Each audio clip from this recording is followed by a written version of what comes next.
Welcome back, everybody. So, if you haven't already, please check out part 1 of my interview with Jeff Johannigman. We talked about his early years getting into the industry and working at such companies as Epyx and Origin Systems.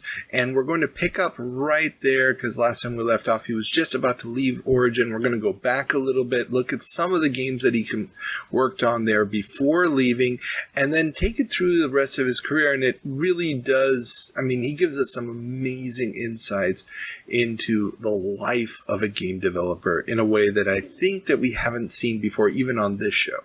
So, enjoy. Before we can jump into the Dynamix period, the brief Dynamix period, there's a couple of issues we do need to talk about still at Origin. One of them is your credit on the first, I believe it's the first Ultima game for the Game Boy. Yeah. And I'm very, very curious as to how that project came about and what the thought process was on that.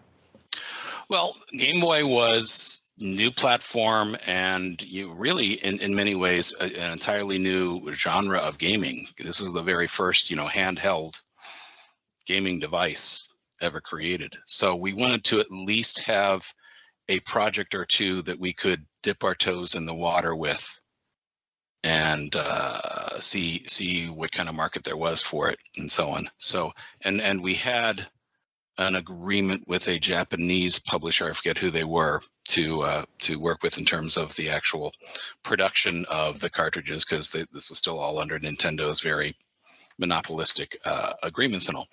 But the interesting thing was, of course, the one recognizable title that we had to leverage was Ultima.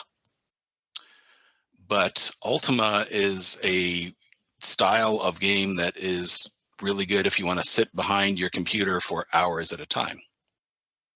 And the Game Boy is designed for the absolute opposite end of the spectrum. The Game Boy is designed for quick 5-minute, 10-minute, 20-minute gaming breaks and so on and so forth. And so we kind of sat around and said, what kind of a style of game will actually work? So I got to work with, it was a very small, very tight team. David Shapiro, who goes by the name of Dr. Cat. I don't know if you've met him, chatted with him about stuff. I know, but I know him by reputation. You know him by reputation. David was one of the most creative and brilliant designers I've ever worked with, and one of the most frustrating people to manage and get to produce his work on time and stick to a schedule. I'll just leave it kind of at that. But he was also very good at origami, and when he was not actually working on code and game design, he spent half the day just folding paper. And I really came to just, as a manager, part of me was going, he's just wasting time. But I really realized that was his creative process. That was the way he thought through what he was doing. And then when he actually sat down and started typing away, then he produced some stuff that was brilliant. So it was Cat, it was Gary Smith, and it was Amanda D doing the artwork on that. And it was just a very nice, tight little team, but we realized we couldn't do a role-playing game. But what we could do is set a sort of arcade-ish, puzzle-ish kind of game in a world that you can explore and use more short-term wins and rewards and short-term or short span of attention kind of gameplay in there. Now, are you also looking at any of the existing role-playing games that are on consoles or even on the Game Boy at this point when you're trying to develop this concept? We had, played with things like Zelda and so on back then. So there were things that we borrowed from on some of those existing things, but still I kind of looked at the concept of a handheld device as needing to be fundamentally different in many ways from even a NES game. Because, Gotcha. yeah, an NES game, a console game, you are still mostly sitting down in a chair, comfortably in front of your screen. And if it goes on for half an hour to an hour, perfectly fine, perfectly cool. We just at the time did not anticipate that was the way people would want to play with a handheld device. So we were really just kind of skewing it toward the short-term game experience end of it. The game that everybody bought, the Game Boy for, was Tetris, right? Yeah. So we figured that was kind of the model of the gameplay duration. Gotcha. For stuff on there. Now, as the producer on the game, I'm guessing that you were also responsible for things like budget and so on and so forth. Yeah, don't ask me to remember any details. No. That's right. I'm just curious as to how much of an adjustment was it to have to now budget a product that was going to have considerably higher material costs per unit than what you'd previously worked on. Was that a consideration? The actual manufacturing budget aspect of it was not something I was focused on. I let Robert deal with those parts of it once it got out of having a master piece of software that can be loaded onto the device. Then all the packaging budgets and all of the production budgets and so on were Robert's. And I don't know if you ever really explored the interpersonal dynamic and the structural dynamic of how Origin ran back then. No, I have not actually spoken to anybody inside. Ancillary people, but not inside. So Origin was co-run by Richard and Robert Garriott. Yeah. And Robert was the businessman. Robert was the one in charge of making sure that we were making enough money to make things make sense and we could pay everybody. And Richard was obviously the creative one. And I don't know, how their interpersonal dynamic worked as children, but it was very clear when we were working there that Robert could try to rein in Richard's creative impulses, but he practically never succeeded. So any project Richard was working on, what Richard wanted, Richard got. And that included things like, the Ultima games back then all shipped with cloth maps. You remember the cloth maps? Oh, yeah. Do you know what the cost of goods is for a cloth map? I've interviewed Ken Williams. Yeah, okay. And that was the major reason there was only one mainline Ultima game published by Sierra. Oh, yeah, you're right. Yeah. Mm-hmm. So I just out of curiosity, what was the cost? Do you remember? I think it was over $1 per. Oh, geez. Yes. That's tremendous, especially back then. I mean. Yeah. Wow. So yeah, it cost us some, but Richard was so inspired by the movie Time Bandits. Really? That's where that came from. That was the inspiration for him. He loved Time Bandits. Wow. And there you had the famous cloth map for Time Bandits and so on. So there you go. For Savage Empire, didn't need to do cloth. We could just do. And actually, on that topic, we were intentionally with Savage Empire going for a very sort of 1920s, 30s pulp magazine feel for our user manual. I don't know if you ever saw what the manuals in Savage Empire looked like. It was, and so in many ways, we kind of downgraded the professionalism of the manual, which never went through Robert's approval until it was all said and done, and Robert was not happy. And then we had this thing that looked like a cheap pulp magazine as our manual. I'm going, but that's the theme. Mm-hmm, mm-hmm. Okay, I'm looking at it right now, and that looks awesome. That looks absolutely beautiful. Yeah. I mean, that's what I would want the manual to look like for this game.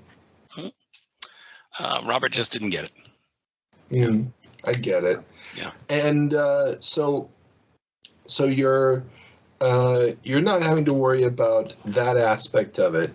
And you're making this game based on what you think the mechanics of playing on a Game Boy are. Right. So, and it is a fairly successful title, I'm guessing, since there were sequels.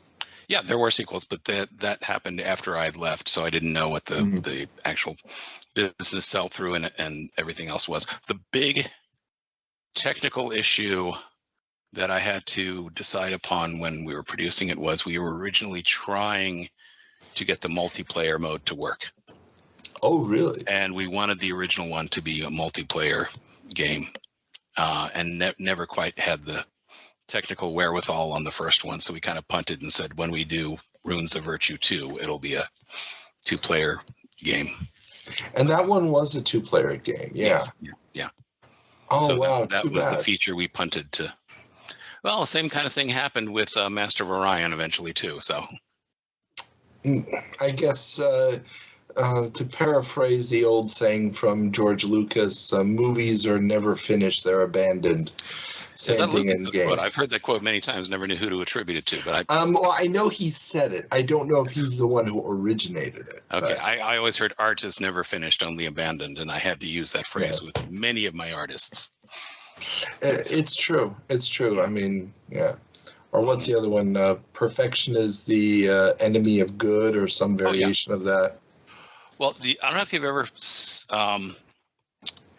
Edward de Bono. Name rings a bell. Author on the topic of creativity. So you may have heard of the concept of the 6 thinking hats. Yes. And that was de Bono's. But when I first saw de Bono on some video someplace, he threw out a saying which stuck with me, absolutely stuck with me. He said, creativity, you can get a good idea today, you can get a better idea tomorrow, and you get the best idea never. It's true. And yeah, I mean, that to me really was such an insight to go, you are never going to get to that perfect version of anything. And you always have to find when's the point of saying, I've got a better idea that's better enough, and let's call it there. There's so many geniuses that never end up producing anything, but they'll tell you why the people who did produce something and were successful were just jerks. Well, we could have long discussions with Chris Crawford about some of his later projects that never actually saw the light of day. Is there anything after Balance of Power? No, just kidding. Yeah, we're not going to go down that rabbit. Yeah. After last week's session, I did actually run across a video documentary of the early days of the Game Developers Conference, and a lot of interview with Chris Crawford being very bitter and curmudgeonly as he usually was. Yeah. The dragon speech being probably the most. Yeah. It's Chris Crawford.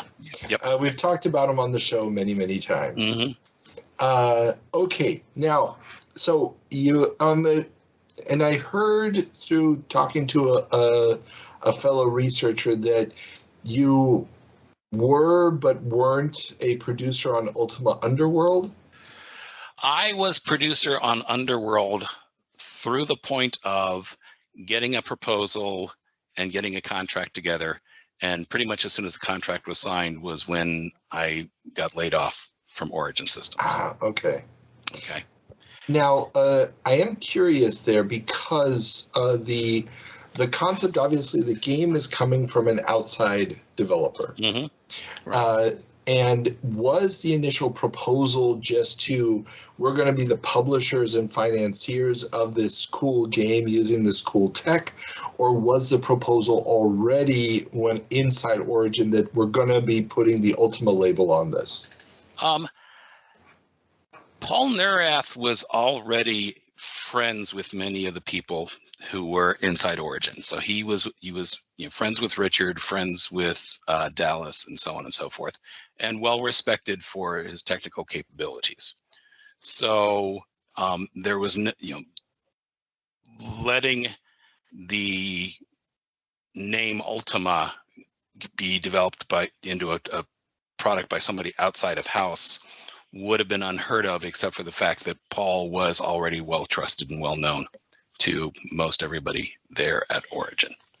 So, he basically had the idea of the technology, which was brand spanking new, and very few people had tried it before, of immersive 3D dungeon crawl. But I was not involved with it anything beyond just getting the original contract and budget approved and signed before I left. Gotcha. And I do have then one more question, because I have interviewed Paul. Yeah. And I asked him about this. Because Ultima Underworld was going to require such a monstrous amount of processing power to run properly, when you're putting together this proposal for the budget, are you considering the relatively limited number of users that are going to be able to even run this thing when deciding how much money to invest in the product? Right. Realistically, and it's true not only for this, but practically every other game around that era, you are sticking your finger in the wind and you are trying to make a prediction. You're trying to hit a moving target, and you're trying to say, okay, our budgets, our schedule, our development schedule is going to be X number of months. What kind of hardware will consumers have on the shelves in X couple of months? And, you are also balancing that out with, if you are going to be doing something that is new and exciting and innovating, you've got to be pushing the edge of what's available. But at the same time, if you put out something that can only be played by 5% of the owners out there, it's going to be tricky.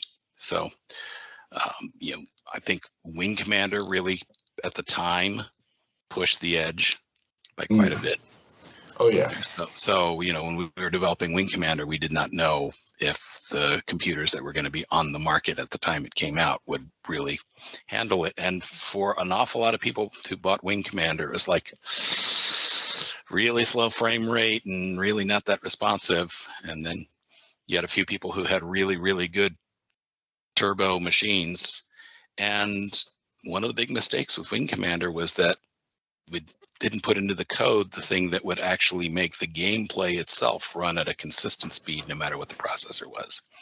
So the ships actually flew a bit faster on faster computers. Oh yeah, I tried playing it years later on a Pentium. Forget about it. Yeah, right. So they figured out that on Wing 2. So gotcha.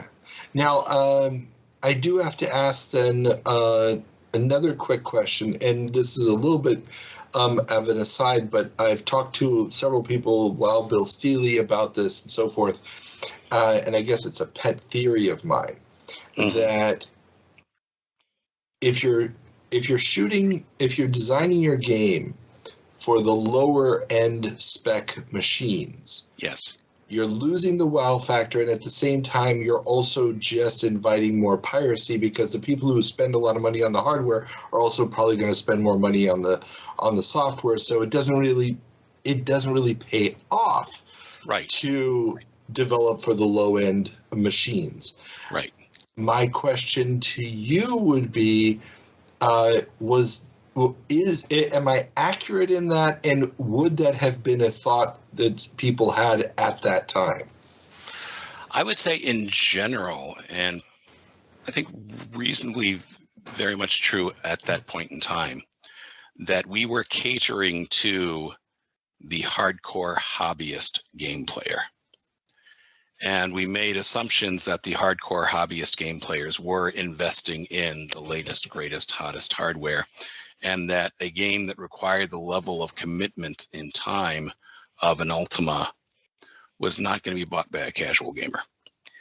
And it was one of those things where, because everybody working at Origin and other game companies fit that demographic, because we were all loved the hardcore, in-depth, intensive games, that it frustrated the hell out of us when, particularly a couple years later, the big hot selling thing that hit the market were the Microsoft Windows game packs. Yeah.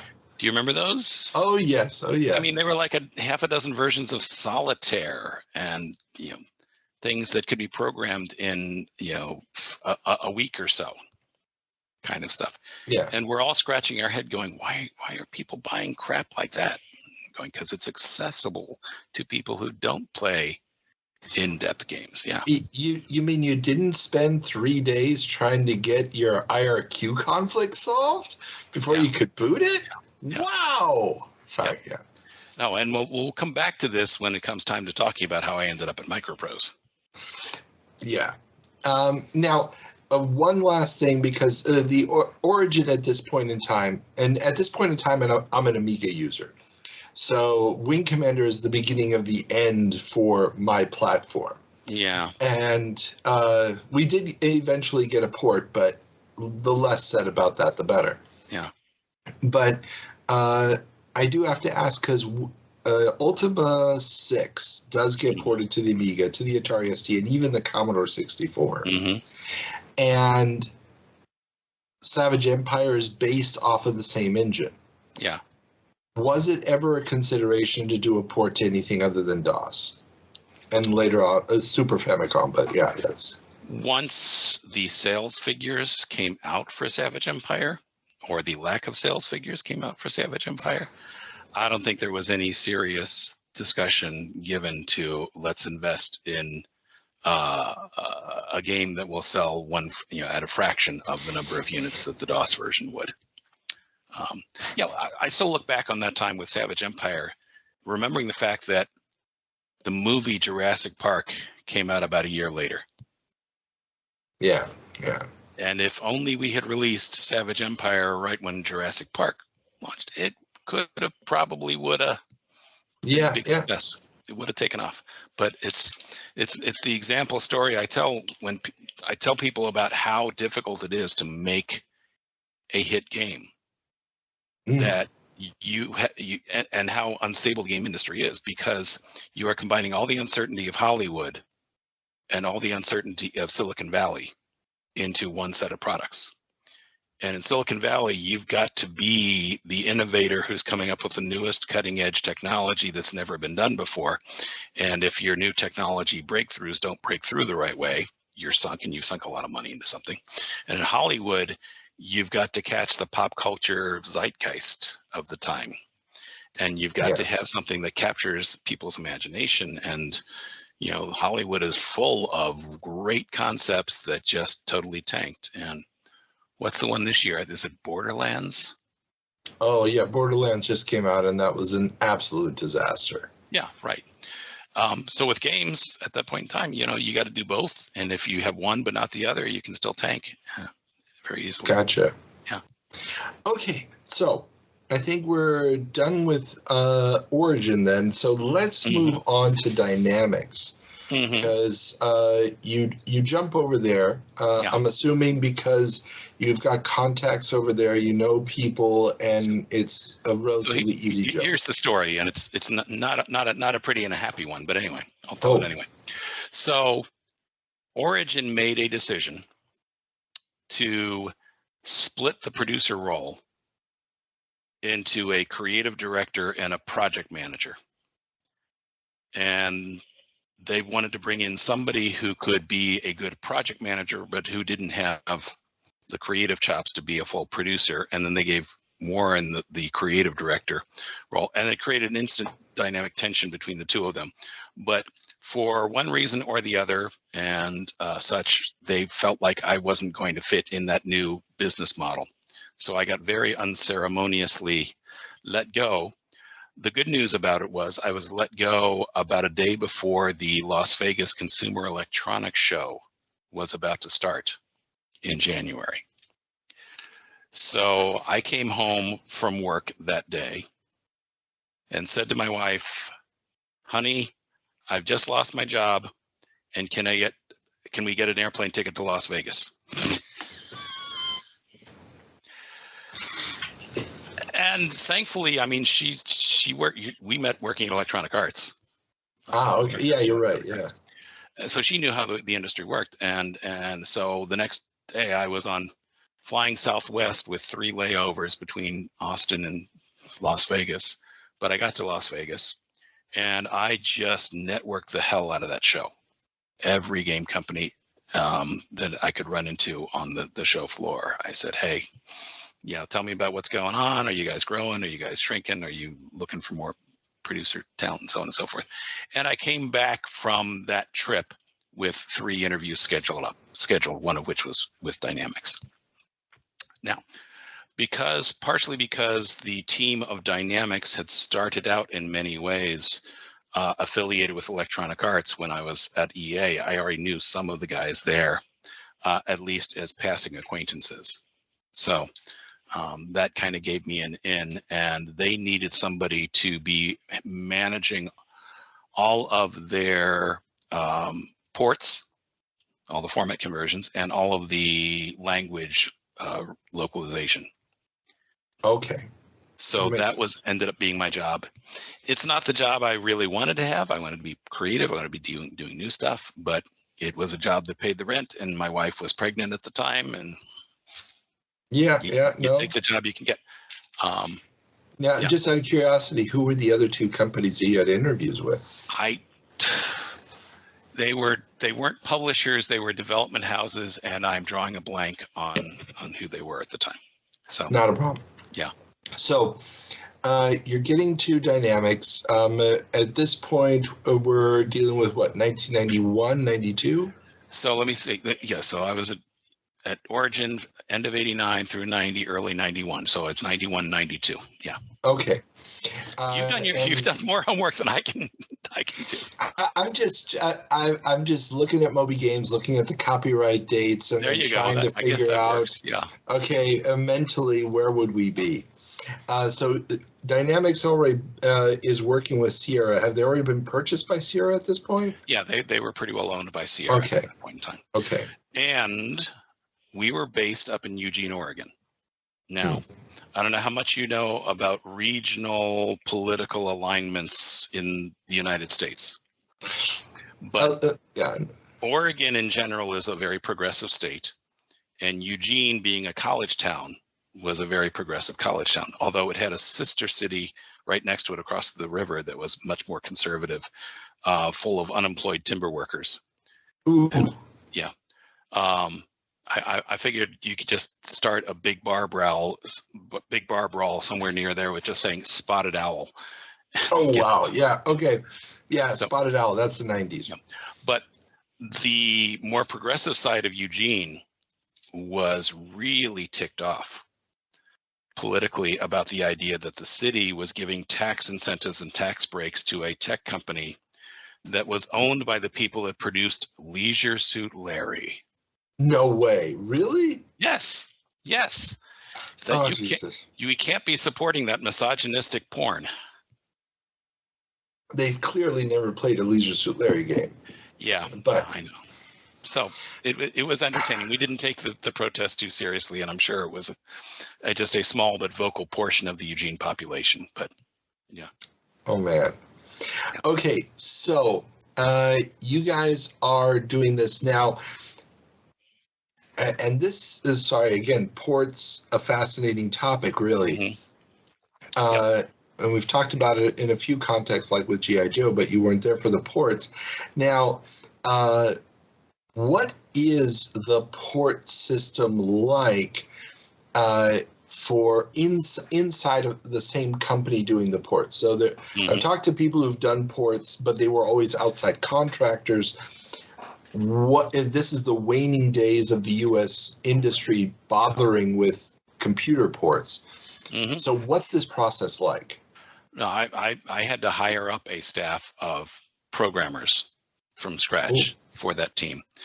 And basically, you're talking about going from games that were primarily developed on the 8086 family of processors for the PCs at that point in time to the 68,000 processor-based Amigas and Atari STs, which meant that, and because most of the games were written still in assembly language, it meant that we could convert data, we could convert the stats, we could convert all of the information about the objects in the game, but the code itself was practically rewritten from scratch. Oh, wow. In many respects. So, yeah.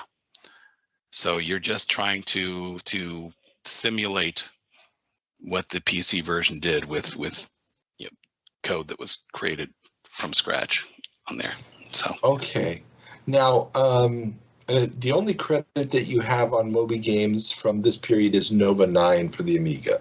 That was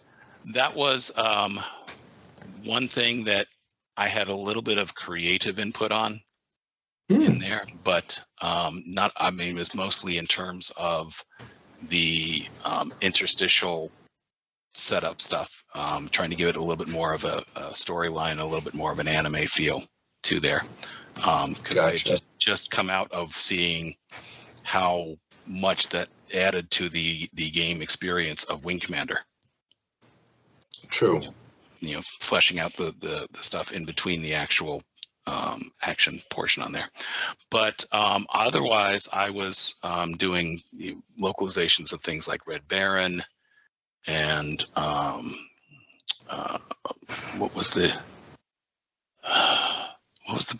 Nova 9 was the sequel to Stellar. To Stellar 7, yeah. Stellar 7, yeah. So we were doing conversions of Stellar 7 at that point in time as well. Okay. And some of the adventure games that Dynamix, like Heart of China, Rise of the Dragon. Rise of the Dragon. Those games. And Willy Beamish, I think, was the other. Oh, yeah, Willy Beamish. The thing that came on a giant pile of floppy disks on the Amiga that was almost impossible to play. And, we thought we were being cheesy and softcore with the Leisure Suit Larry games. Willy Beamish had some portions in there that just put Leisure Suit Larry to shame too. So, and I do have to ask. I mean, you guys are doing these ports. You're developing tech to do the ports. Yes. Right. I can't imagine that everything is bespoke for each game. That you've got to be developing porting tools. No, well, the adventure games, we're all using the same engine. So once we had the engine there, then we could more easily convert over and so on. And were you also doing it for any work for the other Sierra games? Because Sierra's porting a lot of stuff to the Amiga at this point. Yeah. No, I don't think we touched any Sierra branded games at that point in time. Okay. Were you involved in it all with the Sega CD port of Willy Beamish? No, that came afterwards. Oh, okay. Yeah. Okay. So I was only there at Dynamix for a grand total of a year. Yeah. And that was long enough to get a bunch of things. Most notably, interestingly, was probably the Red Baron game, which was tough and tricky technologically. But the other thing that was really interesting in terms of localization for that, we were doing the German translation. Oh, yeah. And the way I was doing the translation was getting one translator to do the basic draft of the translation and another one to do the proofing of it. Mm. So you played Red Baron? I've played Red Baron, but I did not play the German version of it. Okay. So but I definitely understand the difficulty, yeah. Let me ask you. So the term flight leader, what would be the correct translation into German? Flight leader. Well, this is the thing. the specific terminology that they would have used during World War I is not necessarily the terminology that you'd have today. That would be my first thought. Exactly. And so what you need now is not a translator. What you need is somebody with the historical background to be able to use the proper terminology. So, ooh, tough. Yes. And, I was taking into account the general market, but I was also taking into account which type of player hobbyist would be wanting to play this game. And I was opting, I do not know to this day whether I made the right decision or a very wrong decision, but that from a historical accuracy perspective, I was told that the proper term for the World War I era would be Flugführer. Yeah, that sounds about right, probably. And that is what I opted with. And we got away with it somehow. I'm not sure if there were legal ramifications that... No, I can't imagine. No, I mean, and this is one of those things where, from an American standpoint, the word Führer, we only connect it with the one thing. Mm-hmm. And the way to here's a way to understand that concept. Yes. For example, nobody in Germany says email. We just use the word mail, M-A-I-L, because normal mail, as in the physical paper, letter stamp, on paper, envelopes, yes. The German word is Post. Post, okay. So suddenly this word mail has no meaning in German. Mm-hmm. So calling it email is superfluous, and you can just drop the E. So what is developed is that people just talk about mail. Ich habe Mail. I have mail. Mm-hmm. And what they mean is email, because the word just doesn't mean anything else. Right. The word Führer just means leader. Mm-hmm. In a general sense. So if you were a kid singing, follow the leader, it's you translate it as Folge den Führer. It's not a reference to Hitler because it doesn't have that unique connotation. It's an everyday word. Okay. And this is where, from an American standpoint, you immediately have this shudder of, you use the word Führer. For a German, it's just an everyday word. If you said der Führer, then if you added the article in front of it, then you'd probably be in a different ballgame. Right. Okay. Yeah. Because I was totally oblivious to the entire controversy until I had a huge screaming argument between my original translator and my proofreading translator. Really? And one was saying this is the historically accurate translation, and the other was saying you cannot use that word in Germany these days. And they both looked at me and said, what do you want to do? And I said, well, this is a historical simulation. I think we would be betraying the spirit of being a historically accurate simulation just for that. For me, the closest analogy I could think of is Quentin Tarantino's use of the N-word in like Django. Yeah. Okay. Yeah. The N-word you do not use in almost any reason whatsoever in any common everyday usage. But Quentin Tarantino, doing a movie set in the particular time when that would be the word that the characters would use, and because he really wanted to have that visceral response to the word, that movie was full of it. And it made perfect sense, because if you tried to work around it, you would have been weakening the argument. Yeah. And you know what? And sometimes you need to be confronting historical evils in order to remind yourself that you can always go back to that. But we don't need to be talking too much about the current presidential debate. And this has been a long enough tangent on just a German word. So exactly, yes, right. And I'm just pulling up a couple of excerpts from reviews from German magazines. But the problem is here, most of these were probably written before the German translation hit the market. Okay. Because quite often what would happen is they would review the English version way before the translation was available. Mm-hmm. And then they would do like a follow-up review later on once the translation was there, if they even bothered. But then it would be a very, very short thing. So I'm not seeing any of them discuss anything concerning the language used. Yeah. But yeah. Okay. Okay. Enough said about that. Yeah. So looking back, so now I just brought up the Wikipedia article about all the things that Dynamix had published on there. So now I can be more specific about A10 Tank Killer, Stellar 7, Red Baron, Rise of the Dragon, Willy Beamish, Heart of China. Those were the ones that I ended up mostly working on at the time. Gotcha. Now, I do have to ask, because as an Amiga user at the time who owned a copy of A10 Tank Killer, I own a copy of Heart of China.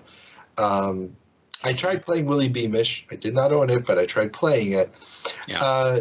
These things did not run very well on an Amiga. No. What was the internal thought process on what would be acceptable performance, and at what point does this not pay off, or who was making the decision to still bother to port? Right. We viewed the investment into ports as a very limited risk kind of thing.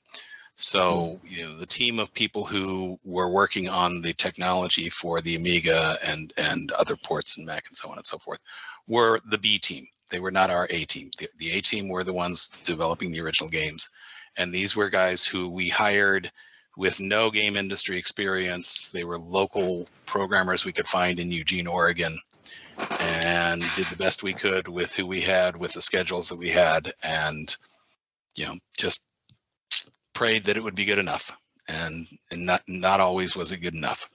So my apologies now, 20 years later.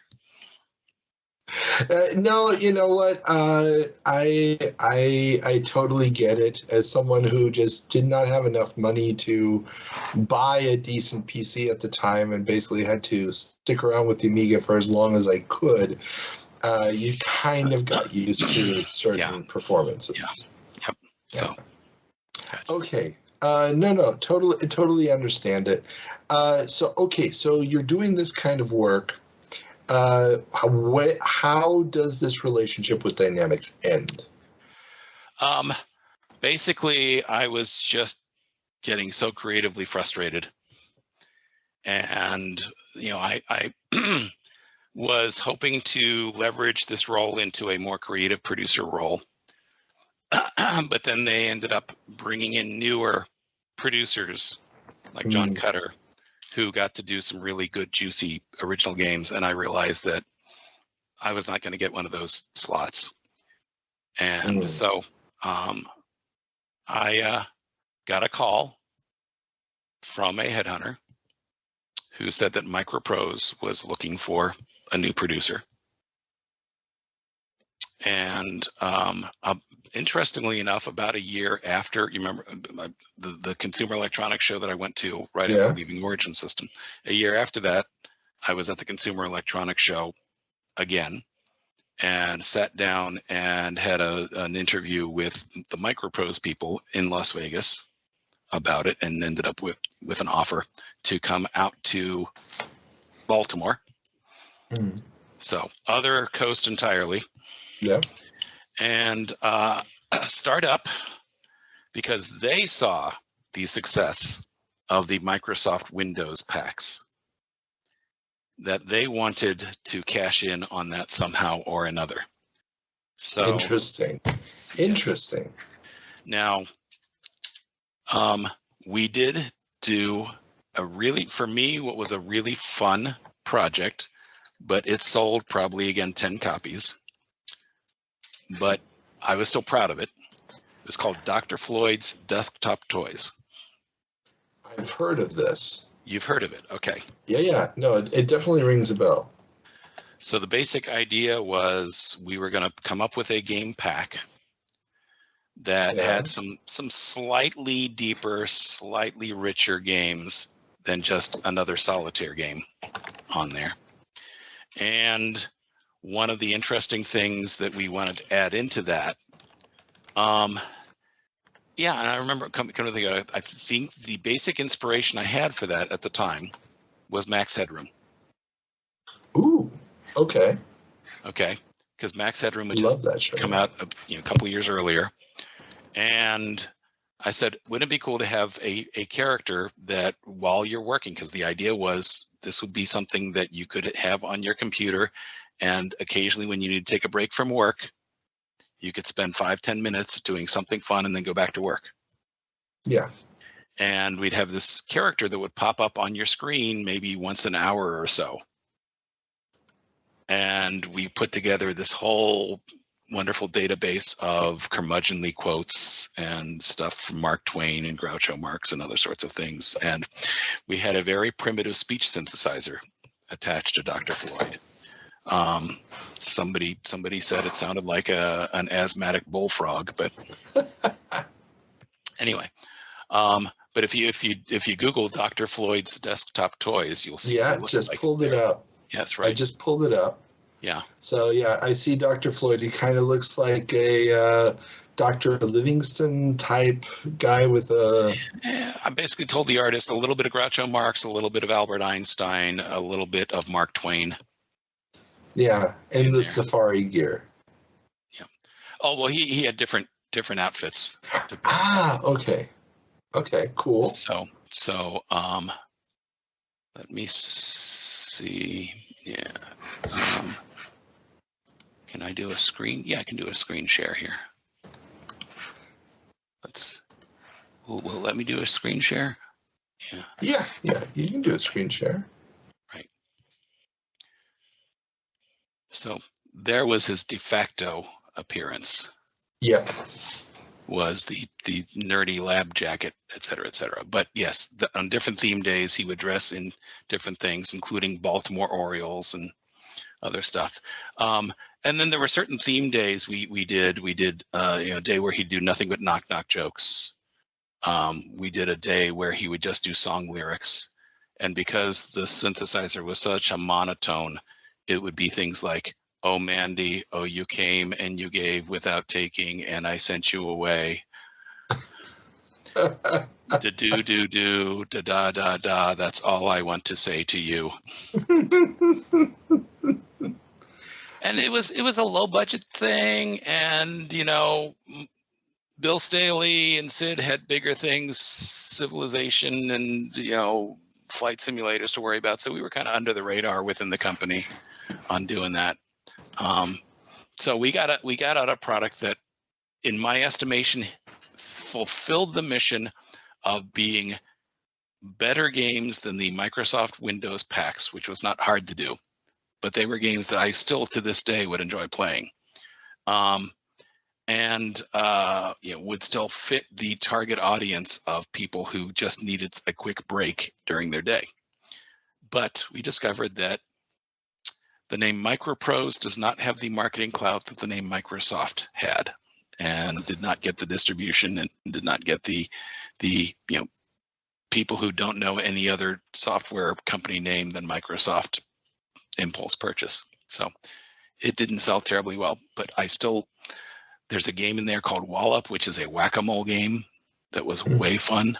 You can probably find a video of it somewhere along the lines there. And there were a lot of fun little things in there. Very cool. One of the things we put in there, by the way, was an updated version of my second ever game, the Atari Epyx game called Snark Hunt that I did in the early 80s, got redone for desktop toys. Oh, very cool. Yeah. You didn't have to get any clearances on any rights there? No. I mean, Snark Hunt, if anybody owned a trademark on it, it would have been Lewis Carroll. Yeah. So, and he was long since dead. And the basic game mechanic was based on an old Parker Brothers game called Black Box.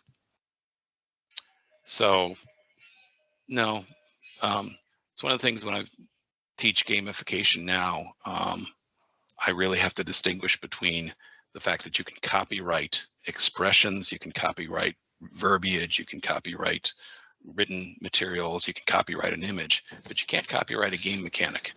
Yeah. You know. Yeah. That's kind of a big one since, Yeah. I mean, yeah, but that's another topic.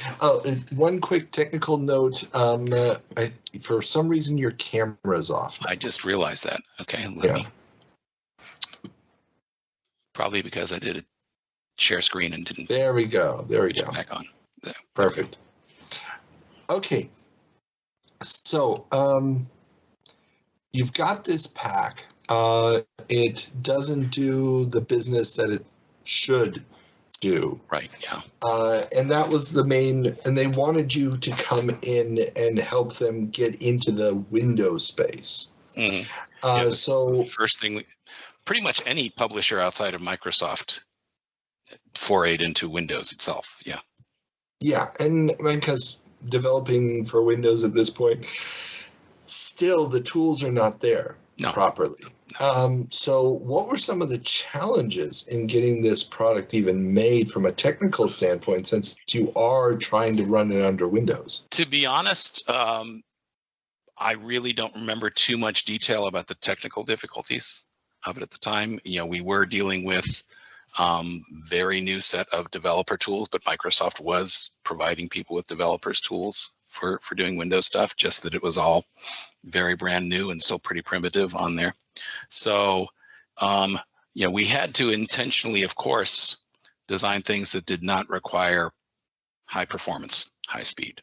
So these were all fairly simple strategy, word guess, cryptic, et cetera, et cetera. I think the only thing that really required real performance at all was Wallop, the whack-a-mole game. Also, now that I think about it, I'm looking at the screenshots on there. There is a module in there called Web Spinners. Okay. Which basically recreated one of the very, very first EA releases. David Maynard did a thing, one of the first releases of Electronic Arts games in the early 80s was a game called Worms, which was not a game. Yeah. It was just this thing that generated really cool kaleidoscopic patterns. And Interesting. Yep. And basically, I think at that point in time, I actually called up or emailed Dave Maynard and said, hey, would you have any problem? I mean, Worms had come and gone years earlier. Would you have any problem with us recreating the same basic thing that you did for this little Windows pack? Kind of shrugged his shoulders and, yeah, sure. That's By the way, it reminds me of, speaking of friendly agreements, I came to Microprose at the time that right after Civilization was first released. And there was a potential for legal issue because Avalon Hill, the board game company, had long had a game called Civilization. Right? Mm-hmm. Do you know how that got settled? Did you ever hear the story? Yes. Bill Steely told me with a coupon for the Avalon Hill game in the box. Yes. This was classic game industry gentleman's agreement saying we'll make sure we call it Sid Meier's Civilization, but just to avoid any bad feelings, we'll toss in flyer for the Avalon Hill game into all of our games, and it'll be a win-win for everybody involved. Yeah. Well, and the funny thing is, that was the second time they had to do it because they already had to do it for Railroad Tycoon. Oh, okay.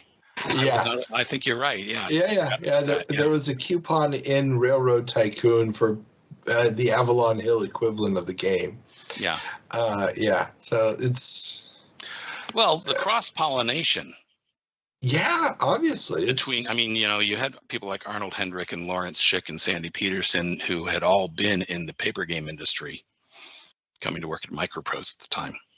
Yeah. And, Yeah, I remember when I came in and interviewed at Microprose, and Dynamix as a game company was a technology-driven company. Yeah. They were not hardcore gamers. I was a hardcore board gamer, role-playing gamer, and so on. And when I came out and interviewed at Microprose, and I'm sitting around talking with Lawrence Schick and Sandy Peterson and Al Royroe, and they say, "Oh, by the way, after we're done with the interviews today, this evening we're all coming around back in the evening to do some naval miniatures." I'm going, damn! I'm gonna get to work with some grognards. This is awesome. Nice. Yeah. So it felt much more like my tribe to go work with the game designers at Microprose. Gotcha. Had a weekly poker game at my house with many of them. Oh, really? Yeah. That would have been interesting. Yeah. I learned never try to win poker with people who are professional game designers.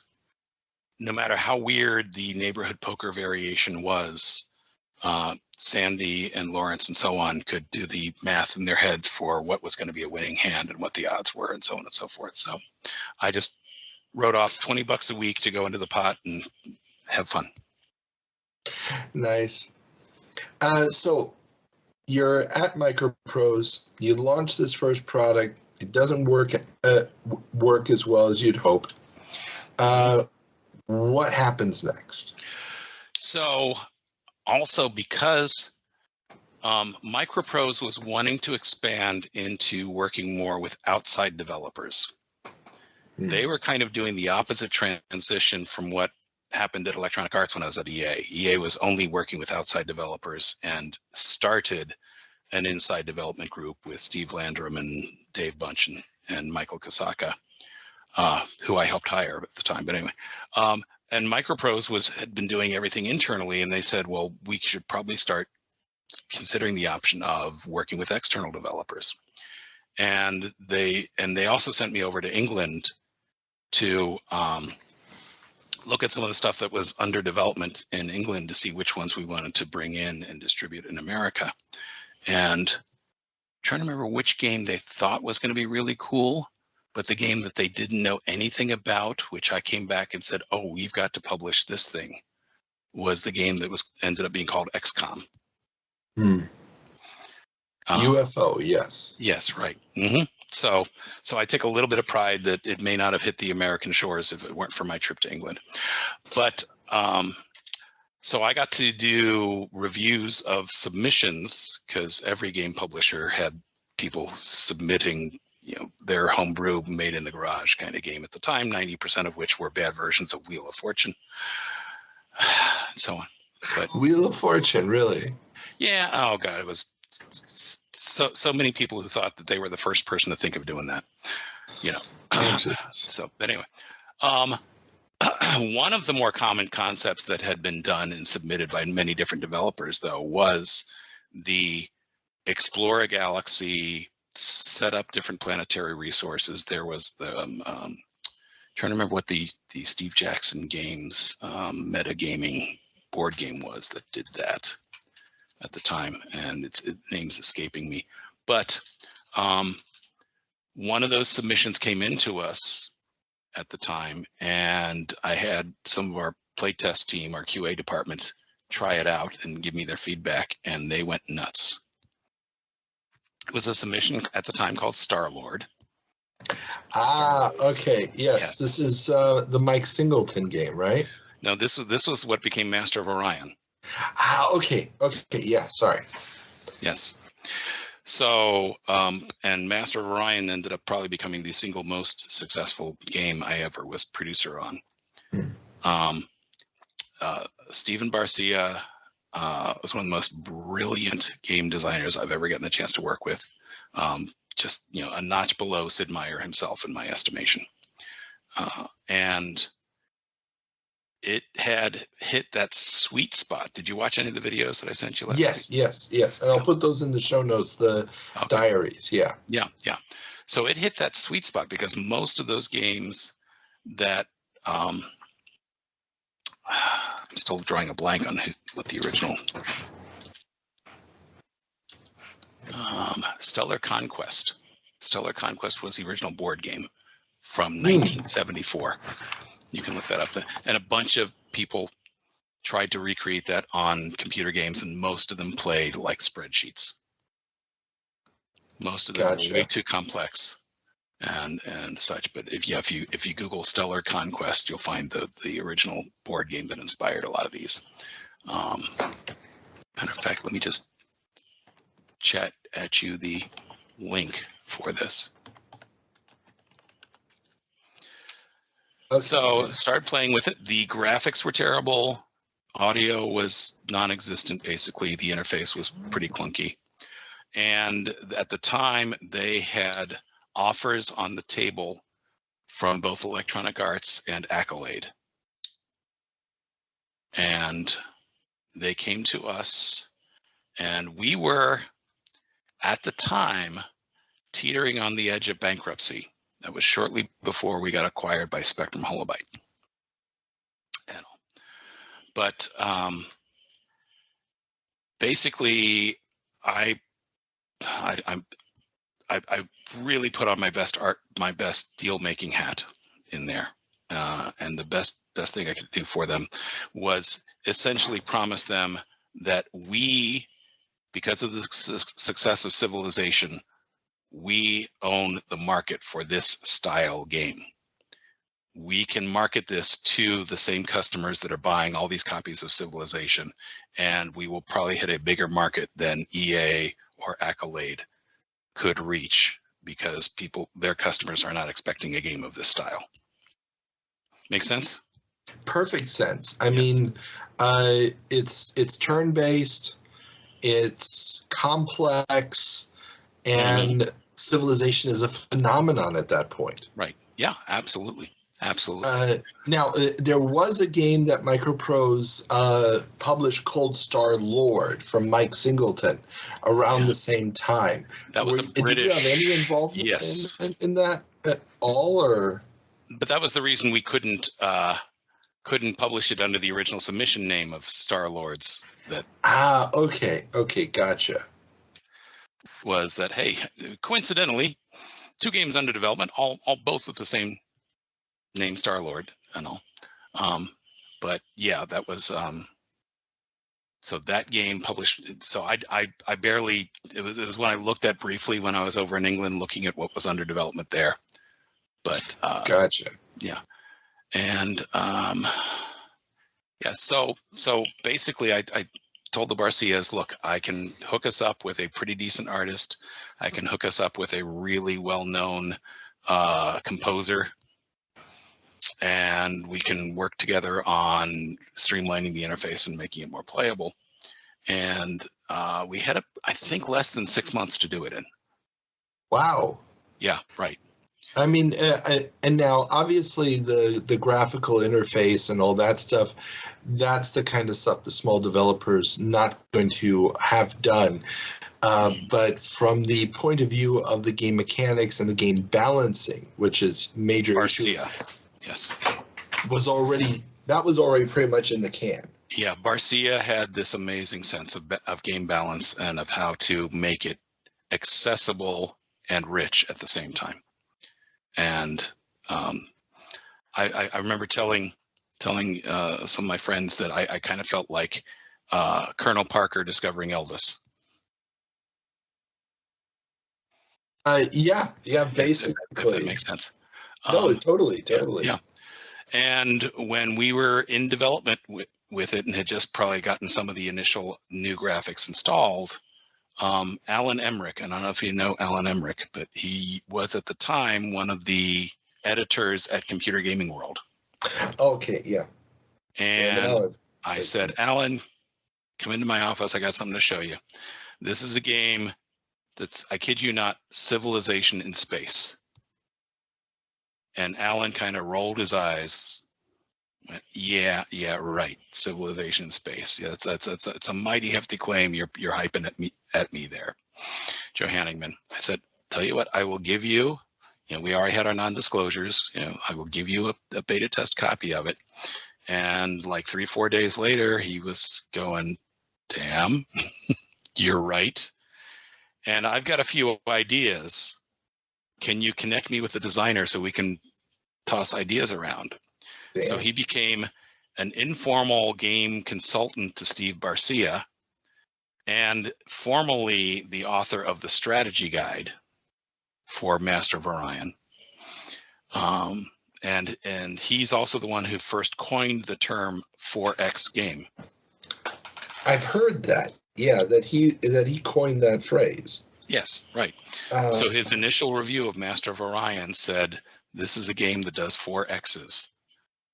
Explore the galaxy, expand your empire, exploit your planet's resources, and exterminate your enemy." And that was so catchy that...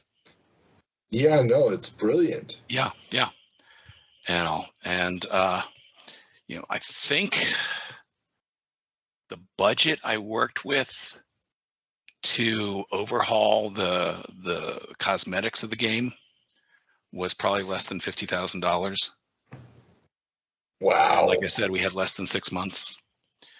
And you probably saw in the videos the story from Jeff D's perspective, and he was the main artist that basically had to do all the different little pixelated ships and so on, and the different alien races. And he worked with Bill Willingham as a semi-famous comic book artist to do that stuff.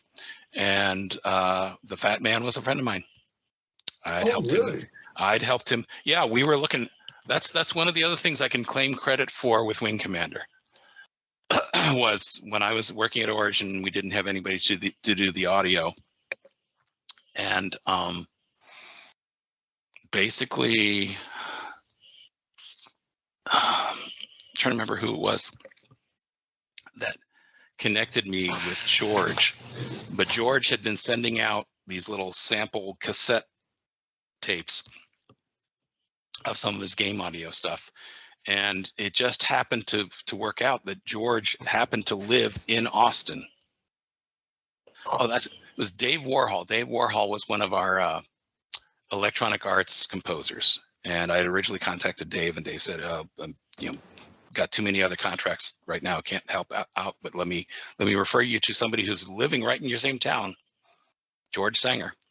And so contracted with him. He did the legendary Wing Commander music, and that launched most of his career for the next several years.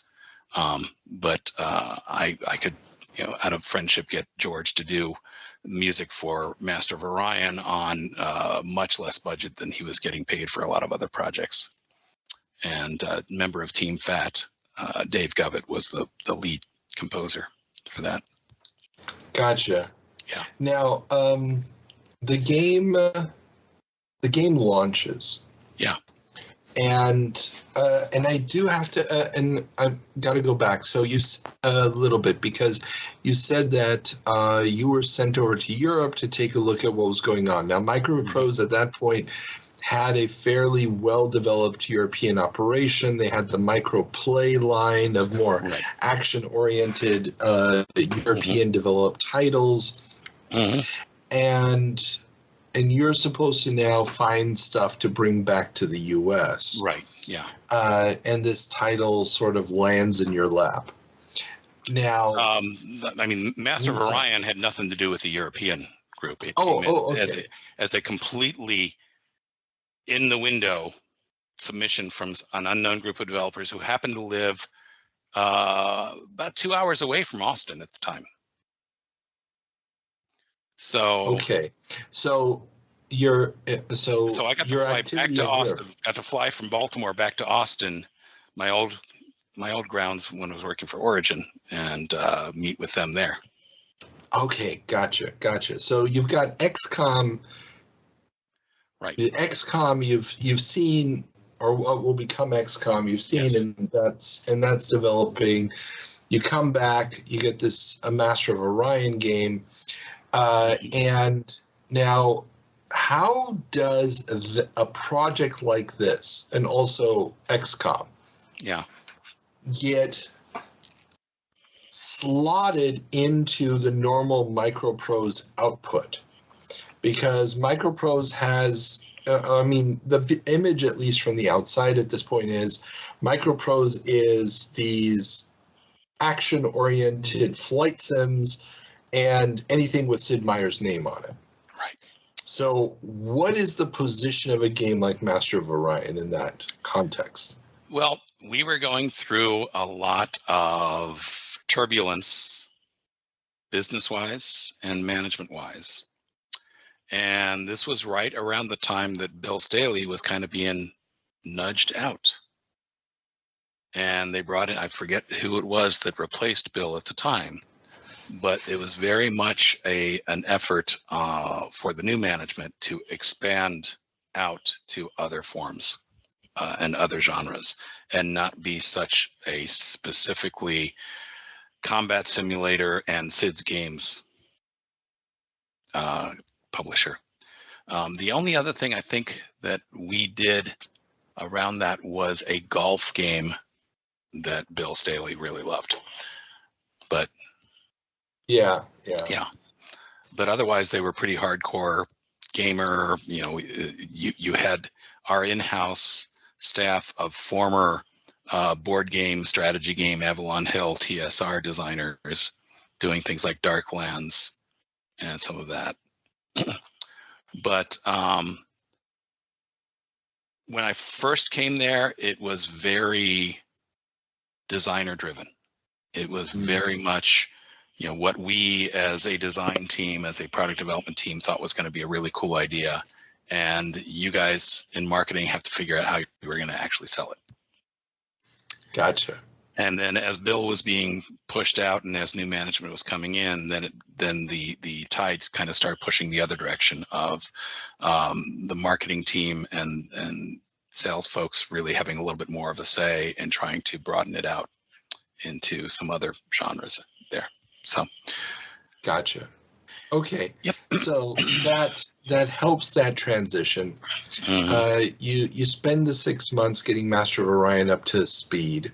Mm-hmm. Now, and I'm gonna go back here again to our discussion from last time where we talked about Savage Empire and introducing it to the media and so forth. You already said that Master of Orion, basically, you've got somebody in the media to help out because, well, Computer Gaming World is the magazine of record in the US. Yes. Yeah, right. Absolutely. So it's like Rolling Stone, you know. Yeah. So you're starting from a completely different position than with Savage Empire. Yeah.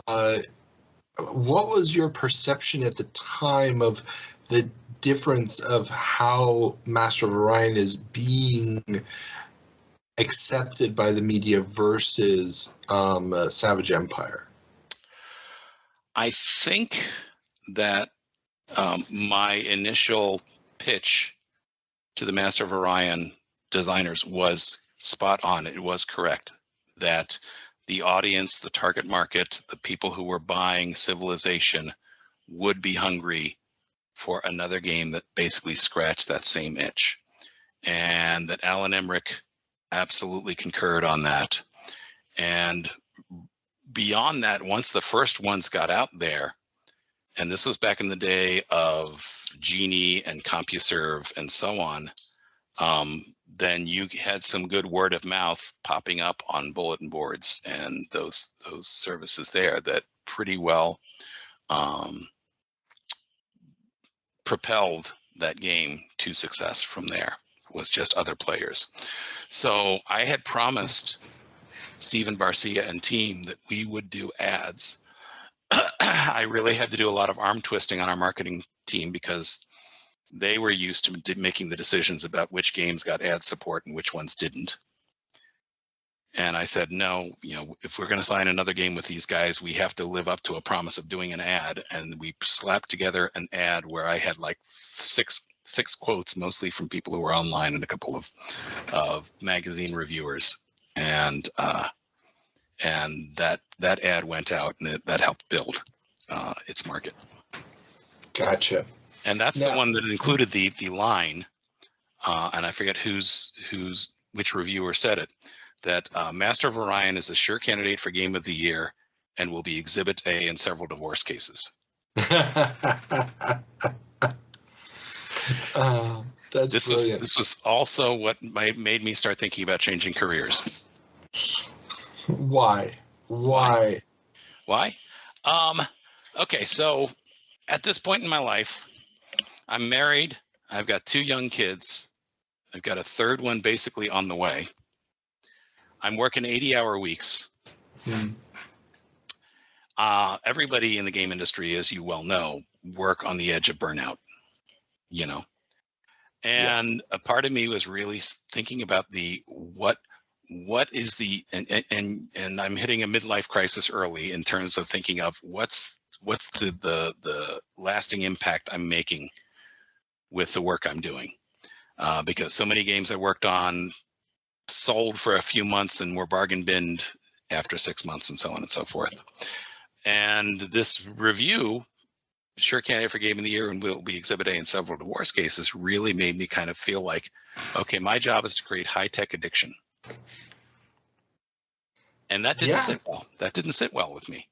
Honest to God, it made me realize that, a lot of what I'm doing, because you probably realize that most of the highest praise we got were from players who go, dude, do you know how many hours I wasted on your game? I was up all night. I called in sick the next day at work. My old lady's ready to throw me out. It's awesome. Yeah. And I'm thinking to myself, yeah, great. This is what I'm doing for people's quality of life. And so I really, at that point in time, right when Master of Orion was first being released, my wife and I talked about, do we want to raise our kids? We got a third one on the way. Do we want to raise our kids in Baltimore? Didn't really like Baltimore very much. Best description I ever heard of Baltimore is it's a city that combines northern charm and southern efficiency. Wow, that is not a very positive view of things. No. At the time, Baltimore was really excited because NBC had a brand new show that was going to be set in Baltimore. And that was going to make everything in Baltimore really famous. I'm going, guys, the show is called Homicide. Oh, wow. It probably isn't going to show the best side of Baltimore. Anyway, so we made a decision that we would rather go back to Austin. Austin was where we felt most at home. And I cut a deal with the Barcias, who had just moved from College Station down to Austin to start working on their next project, which was Master of Orion 2, and at the same time, Master of Magic and all. Oh, both at the same time. Okay. Yeah, they were basically starting work on both at the same time. And I started working on a game with them, which ended up becoming This Means War. Okay. I'd be really surprised if you ever played that one. No, okay. Does not ring a bell at all. Okay, well, let me find you a link to that one because it is really. I found it right here. Yeah. Oh, seriously? Okay. It's on Moby Games under your name. Okay. So right. Yep. The cover actually looks familiar. I must have seen it at some point in a store. Yeah. So basically, you remember around that time was when Dune and Warcraft and some of those real-time strategy games were first getting hot. Yeah. And this was my attempt at doing one of those on there. So I moved back to Austin, put together a team in Austin to do This Means War. It was okay. The performance never quite got to the speed that I really hoped we could get to. But it was an interesting little game. And it was pretty much the last game I ever worked on in my main career, with one little asterisk. Okay. Little asterisks. And the game clearly has a tongue-in-cheek vibe to it. Oh, very much so. We wanted to make it not as serious and not as grognard oriented as a lot of the other war games that were out there. So we were very much tongue-in-cheek. We had evil enemies that went by the names like Crocodile Gandhi, the pacifist from the Outback. So yeah, we put in some entertaining ideas in there. The third reference to the game Snark Hunt worked its way into the intro for that game because we postulated that the apocalypse that took down all of civilization came from a really hot computer game that had an embedded virus in it. Makes perfect sense. Yeah. So, yeah, and it was fun to work on. But while I was producer on that, I was simultaneously changing careers. I made a decision at the start of working on This Means War that this would be my last game, that I was going to go back to college, get a degree in human services, and would end up going into something new. And I wasn't entirely sure at the time what it was going to be, but I ended up going in. Essentially, I was meeting with a career counselor, and I was exploring different career options. And ultimately, I changed careers so I could help other people change careers. And I became a career counselor after This Means War was published. Learning how to help others can also help you help yourself. And there's the Chinese proverb that says, we teach that which we most need to learn. That's a good one. Yeah. That is a very good one. Yeah. And I've seen the absolute proof of that. Yeah. So now my resume, I've got my bachelor's degree in computer science and a master's degree in human services. And people look at my resume and go, wow. How'd you end up with that? Yeah. Okay, so you go back, you get this new degree, and are you just doing these career services for the video game / computer industry, or are you going more general with it? Nope. I found a small little boutique career consulting company called Professional Career Associates in Austin. And my first work was writing resumes for clients at $75 a page. And then there was an opening at the University of Texas for somebody to create one of the country's first alumni career service programs. So our alumni association hired me to provide career consulting for all the University of Texas alumni. And I would get people knocking on my door, glazed look in their eyes, saying, I don't know what I'm supposed to be doing. I just know this ain't it. Can you help me figure it out? Wow. And that's a lot of what I got to do for several years. Actually sounds cool.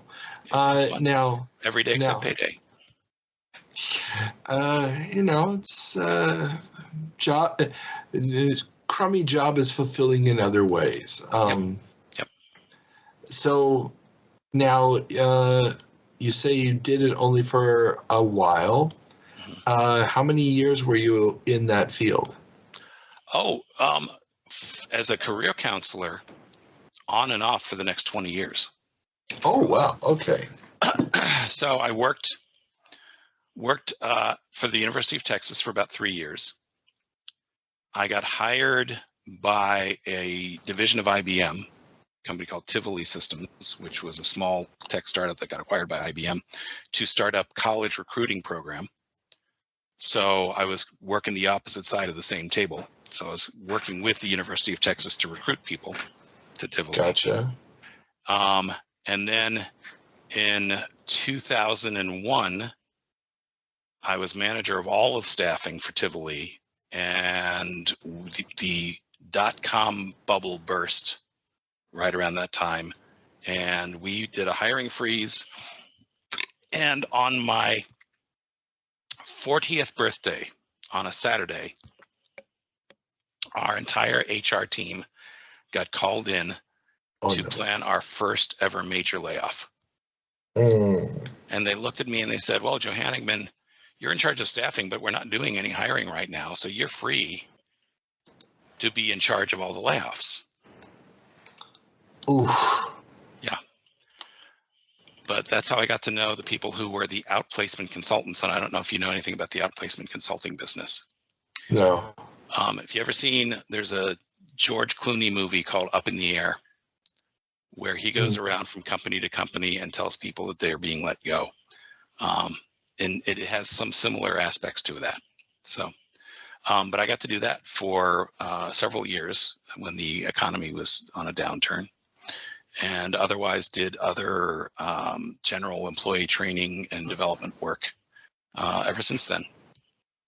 And I've got my own company now that I've been running for 20 or so years called People Type Consulting. Okay. And I'll send you a link to that in a second if you want. Oh, definitely. Yes, please. Okay. And there you go. So I said, This Means War was the last game I worked on with a couple of asterisks. The couple of footnote asterisks, one of which was that in 2004, some of my former Origin Systems buddies talked me into being producer for a game they were doing called Ashen Empires, which was a lot of the same people who worked on the original Ultima Online were doing a next generation of Ultima Online called Ashen Empires. It didn't do that well, and the company that was publishing it all went belly up within less than 6 months of me joining them. So I got back in the game industry just long enough to remember why I'd left. Oh, man. Oh, yeah. Instability. Oh, yeah. Terrible. Yeah. And the other asterisk, as you probably saw, is the remake of Master of Orion. Yeah. So they got me, they got Jeff D, they got Dave Govett to come back and be consultants. They could never find the Barcias, but we ended up being consultants on that.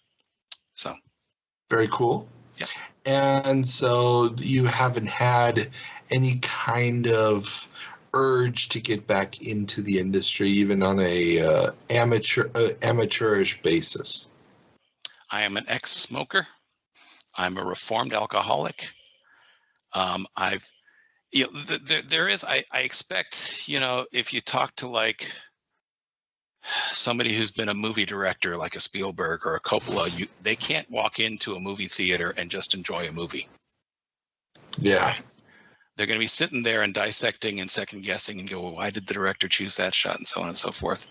And after a while, with a lot of the games I tried playing after I got out of the industry, it's kind of like, no, I kind of know how this thing goes, and it doesn't have the appeal.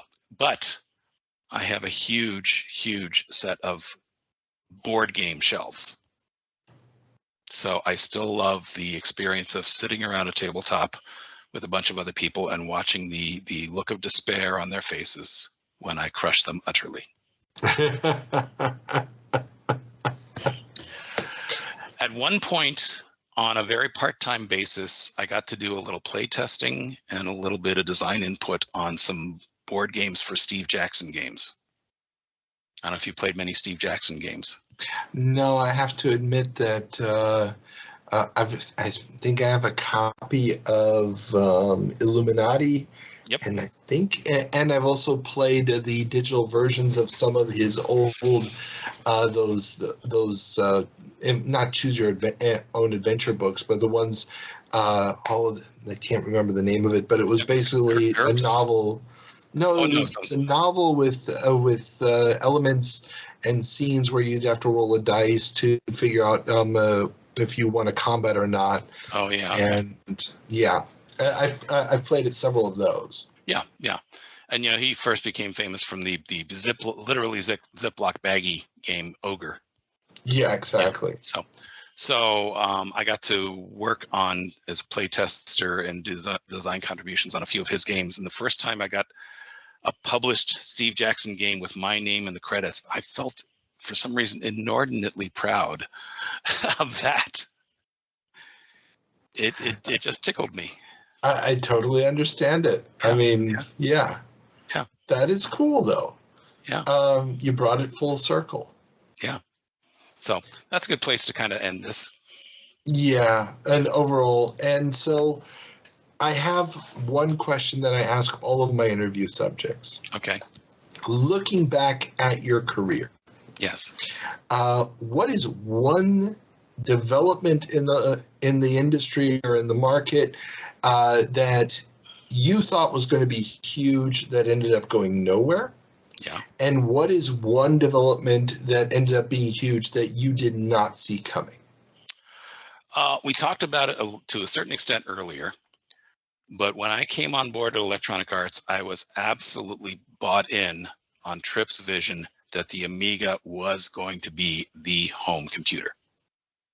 And everybody at EA, everybody at EA was bought in absolutely lock, stock, and barrel on this was the future. And you played the Amiga, you know how far ahead of the curve it was. Absolutely. Yeah. And the flip side of that question is we were so focused on the Amiga and so focused on tapping it for everything it could do and all of its wonderful potential that the IBM PC clones grew into a market. We totally assumed that IBM itself was never going to get the idea of how to do a home computer. And in many ways, we were right. IBM didn't. PC Junior proved that they did not understand how to do a home computer. But we did not expect that there would be people out there who could make DOS clones that would be cheap and would be just good enough for people to buy and start installing in their homes. And nobody got fired for buying an IBM. So very true. It felt like a safe purchase for many families when people didn't know what this Amiga was. That is the right pronunciation for most Americans. Yeah. Okay. Brilliant answer. Thank you very much. So, any final words for any fans out there of your games who might be listening to this? I think the advice and the thing, because I still occasionally get contacted by somebody who wants to break into the game industry on there and want me to help connect them to the right people. And usually I will spend a good half hour trying to scare them away from that because we've got all the wonderful nightmare stories of the 80-hour work weeks and so on out of that. And if they still are bright-eyed and bushy-tailed, still dedicated, I will connect them with people like Warren Spector and some of the other people who can, Gordon Walton, some of the other people who can actually open up doors for them on that front. But the game industry is still a business. The game industry is still a lot of hard work. The game industry, the glamour and the excitement and the fun of working on games wears off quicker than you might imagine. And I still have many friends who are still in the industry who have not gone sane, and they love to bitch and moan and criticize and whine about how terrible the industry is, but they are still there. So there are opportunities to make it a lifelong career, and then there's also plenty of reasons and good ways to do it for a few years and then find a real life outside of that. So. I understand. I totally understand. I'm a lawyer. Yep. Trust me, burnout is something I will share. We know all about. So when I was working at UT, working with Texas Exes, I found two particular career choices came to me most often looking for a new direction. One were school teachers, kindergarten through 12 school teachers, and the other were lawyers. And both of them regretted the initial decisions they'd made in their teenage years of what their career path was. Lawyers go into the field with a great amount of idealism, a great amount of fighting for the underdog, yada, yada, yada. And then 20 years later, they find themselves doing corporate law and writing cease and desist letters and not being anything like what they expected. With the teachers, at least I had the solace that almost any direction they went in, their salary was going to go up. Oh, so sad. That is so sad. With lawyers, we had to have a whole other conversation about what kind of a lifestyle do you need to have? And what are you willing to cut to go into a more fulfilling career? And I knew from experience the hardness, the hard decisions that go into cutting your salary in half to go into a more fulfilling direction. So. Oh yeah, that would be a burden that a lot of people just wouldn't be able to do. I mean, so much of your life is connected to it. Yeah. And I can also imagine that, I mean, just changing your career also means changing your entire social circle. The people that you hang out with are usually attached in some way to your job. Oh, yeah. And, so oh my goodness. If there was one thing that, people ask, don't you miss the game industry? I said, I don't miss working on any of the games. I don't miss the work itself. I do miss some of the friends that I had, and I'm still thankfully in touch with many of them. So, yep. Very cool. All right. Jeff, I cannot thank you enough for your generosity of your time and your insight. I'm amazed that you could find 3+ hours worth of interesting stuff, at least interesting to you. I don't know if it's interesting to anybody else, but fascinating. No, trust me, there's a lot of people who are interested in this because it's one thing to look at the final product. It's another one to, talk in depth about design decisions. Mm-hmm. But ultimately understanding what that day-to-day grind is. Yeah. This idea of what kind of person does it take to get these things onto the shelf, to have the perseverance at the end of the day, to get the product done. And that understanding what people have to go through to make games is something that I think more gamers need to understand. Mm-hmm. And that appreciation in many ways will also ultimately benefit game makers and their quality of life. Yeah. Well, I hope that it will help some folks out there listening. So that's what we're here for. I really appreciate it. It's been a lot of fun. Reminiscing, telling war stories, and uncovering a few dirty secrets along the way. Only a few of them. Yeah. So, okay. Have fun. Take care. Thank you so much. No problem. I hope you've enjoyed another Video Game Newsroom Time Machine interview. You can leave us comments on Twitter, Instagram, and if you like what we're doing here, drop us a couple of bucks on Patreon. All the links are in the description below.